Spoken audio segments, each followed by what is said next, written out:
You're watching the Football Radio Show. We're not the suits that talk football. We're the dudes that know football. Here's your hosts, Casey and Dave.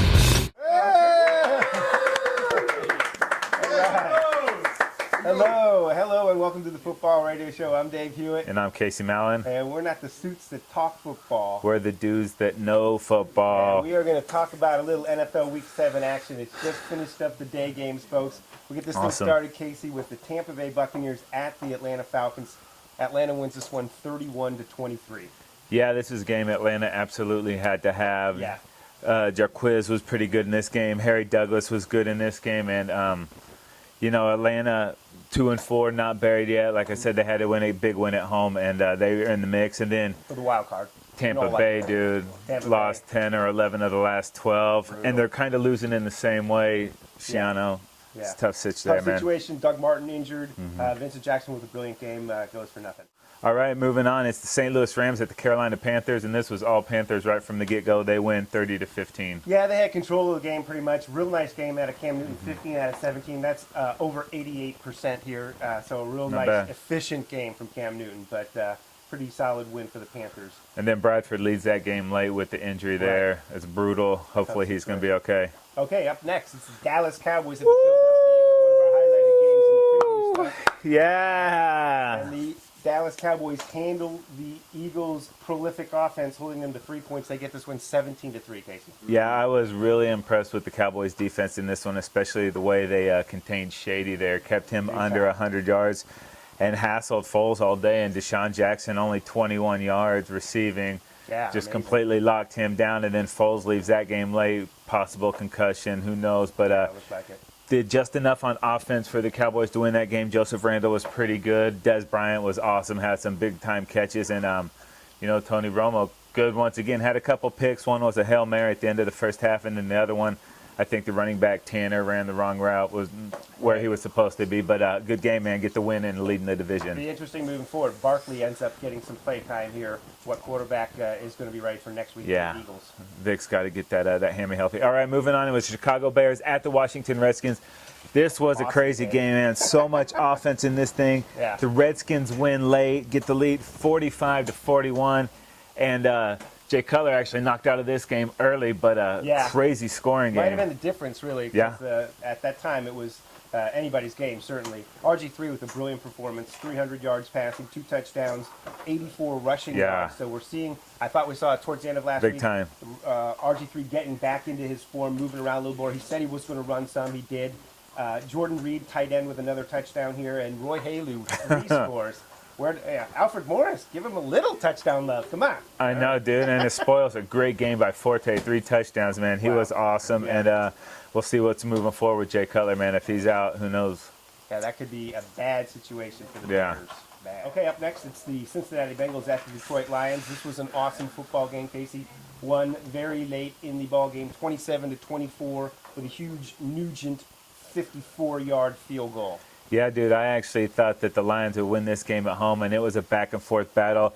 A.J. Green and Calvin Johnson both took turns dominating in this game. Yeah. And since he just made enough plays at the end, got that last possession, drove down there, and Nuge put stranglehold on the Lions there. And impressive win for the Bengals, man. Yeah, 3 touchdown passes from Dalton, 3 touchdown passes from Stafford.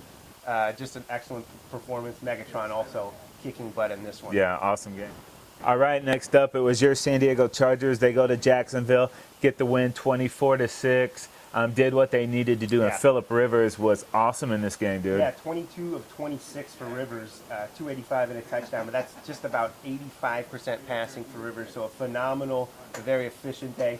Another 100-yard game. That's back-to-back 100-yard games for Ryan Matthews. Yeah. So I mentioned he's quietly having a good season here. Chargers just using their weapons.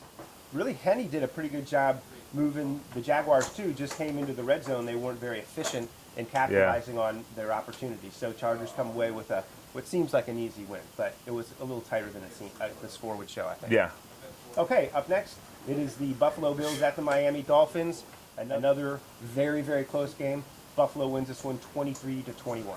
Yeah, this was a game I thought the Dolphins were going to get this too. And Buffalo, man, they just like these crazy games this year. There was that point in the afternoon where this game and the Jets and the Patriots was going crazy. I was like, oh, my God, what games. And they're both coming down to the wire. The Bills got the lead late, and then the big kickoff return got them close to midfield, got the Dolphins right up there, and a couple passes, couldn't get it done, and then the final Hail Mary to the end zone knocked down. But, man, what an awesome game, dude. And the Bills finding a way to grit out a win. Good on them. And speaking of the other game I was just talking about, the Patriots at the Jets, this one goes into overtime. Woo! The Jets win. A little bit of controversy there, but they win 30-27 on the late Folk field goal. Yeah, we'll get to that controversy. Obviously, a nice performance out of Geno Smith. Ivory with 100-plus yards carrying the football. This was the type of game that the Jets wanted to play. It was a physical game. It was a close game, and I knew that if the Jets were within striking distance late, they had a very good shot at winning. Makes sense, right? But obviously, the controversial call at the end, it's in overtime. The kick goes up, and suddenly it's an unsportsmanlike conduct. A little Patriot push. Pushing another Patriot to try and gain advantage. It clearly did not impact the kick at all, but what it did was give the Jets another try, 15 yards closer. Everything went well for the Jets, and they got a big win for the division. Really tightens up that division quite a bit. Yeah, and if there's any good news for the Patriots there, Gronk was back, and he had 8 catches for 114 yards, close to getting a couple TDs there. So, man, he looks like another week he's going to be right back on track, man. And Tom Brady needs this dude bad because the passing game is in shambles right now. Okay, up next is San Francisco 49ers at the Tennessee Titans. San Francisco takes care of business here. Locker was back. It wasn't enough.